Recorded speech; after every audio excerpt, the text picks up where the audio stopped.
In this section, we're gonna talk about phone screening. So you've been putting in a bunch of applications and now you have a phone interview. Congratulations. I wanna take a few minutes and give you a few tips that's gonna help you land that second interview. First thing is to know who's calling. When you find out who's actually going to conduct your interview, do a LinkedIn research. Figure out who the person is and what their role is at the company. One of my friends recently thought her first interview was with a recruiter, and when she looked him up and was trying to figure out a little bit more information about the person, it was actually the hiring manager. Most of the time, it's going to be someone from the recruiting team. That means it won't be your potential boss or the hiring manager, but I strongly recommend finding them on LinkedIn or some sort of social media. And if they don't have a LinkedIn profile, a lot of times you can actually ask for more information from the person who is setting this up for you. So what will the recruiter ask you? The recruiter will ask you basic questions about your work history and will give you more detail about what and who they are looking for. The recruiters will most likely ask you for your rate or a salary. So my recommendation is have a number ready. I recommend you to also prepare for some potential job interview questions.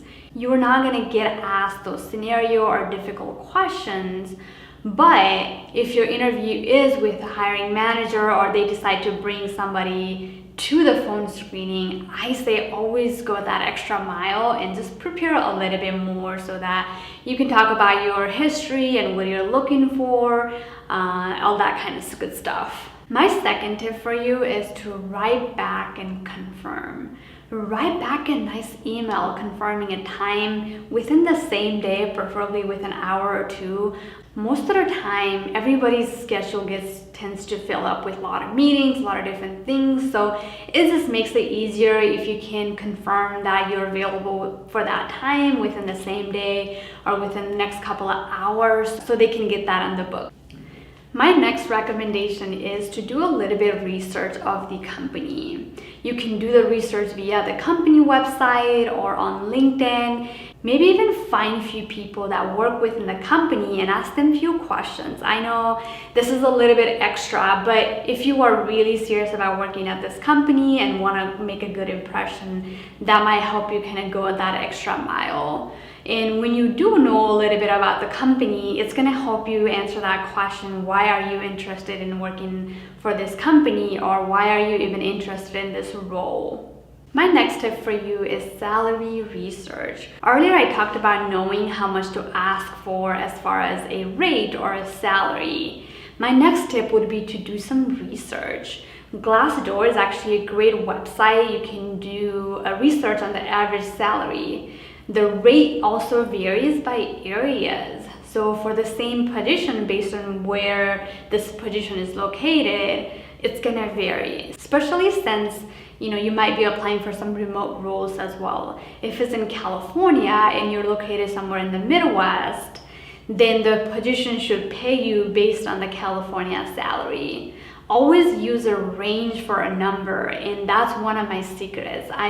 Whenever somebody asks me for my salary, I always give them a range. So I might say, oh, I'm looking around 100 to 105 or 90 to 95K. So you always wanna go somewhere in between and give them a range instead of saying I'm looking for 100K or 95K, because most of the time they'll always kind of pick that number in the middle. My next tip for you is to plan your space accordingly. Even though it's a phone interview, my recommendation is not take it lightly.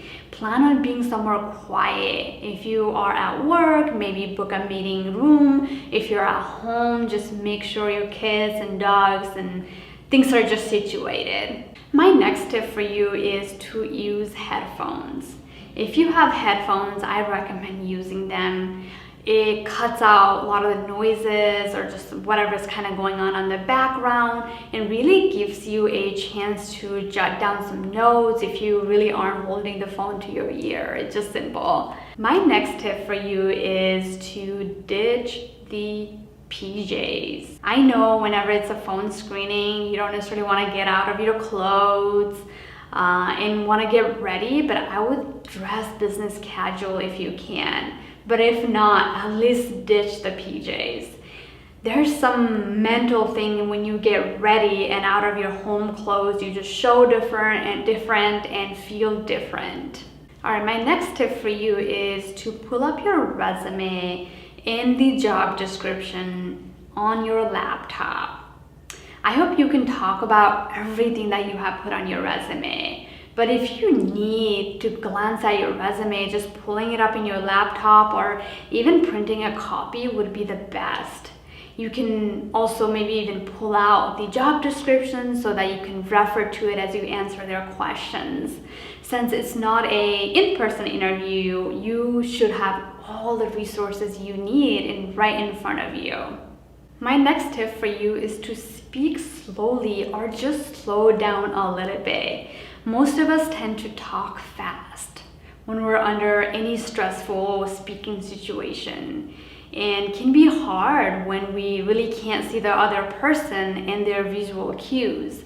So just really remind yourself to slow down a bit. My next tip for you is ask a lot of questions.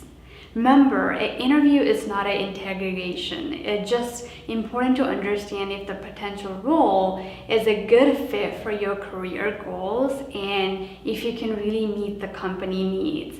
I also don't save all my questions until end of the call. See if you can just go with the natural flow of the conversation and ask the questions that you potentially have as you see fit. Ask your interviewer to expand on certain benefits they might mention, or even ask them to walk you through the typical workday at this company. My next tip for you is super simple, but I think it's important: professionally answering your phone.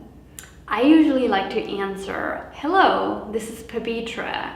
It makes it easier for them, but also shows that you were waiting for their phone call and was prepared for the interview.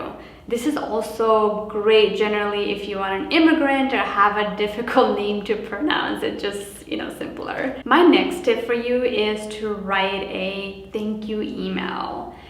It's just a standard that you just write a thank you email, honestly. I know this is only a phone screening and you might just be chatting with a recruiter, but just thanking them for their time and you're excited about the next steps shows that you're proactive and really serious about this potential opportunity.